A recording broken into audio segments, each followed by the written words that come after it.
हानि होगी, ना किसी को कोई तकलीफ होगी। उत्तर प्रदेश जमीयत उलमा के नायब सदर के ओहदे पर कानपुर के मौलाना अमीनुल हक अब्दुल्ला कासमी का तकर्रुर किया गया है। उनके मरहूम वालिद मौलाना उसामा कासमी यूपी जमीयत उलमा के सदर रहे हैं और अब उनके लड़के अमीनुल हक को जमीयत का नायब सदर बनाया गया है। इस मौके पर अमीनुल हक ने कुछ इस तरह अपने तासुरात का इजहार किया। हम जिस संगठन से जुड़े हैं, जमीयत उलमा से जिसकी जिम्मेदारी दी गई है, उसके बहुत सारे काम हैं, जिसमें से हालात के तहत, वक्त के तहत, इस वक्त का सबसे जो बड़ा काम है वो मुस्लिम बच्चे बच्चियों की पढ़ाई के ताल्लुक़ से है, एजुकेशन के ताल्लुक़ से है और समाज सुधार के ताल्लुक़ से। इन दो चीज़ों को मेन मुद्दा बनाकर अपने शहर कानपुर में और पूरे प्रदेश में काम करने का इरादा है।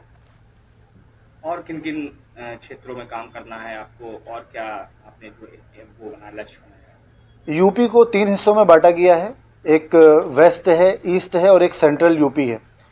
सेंट्रल यूपी में 26 ज़िले आते हैं, वहाँ पहले से काम हो रहा है। उसके अलावा टोटल यूपी में 75 ज़िले हैं जहाँ हमारी यूनिट है। उन सारे ज़िलों में ये शिक्षा से रिलेटेड और समाज सुधार से रिलेटेड काम करना है इंशाल्लाह।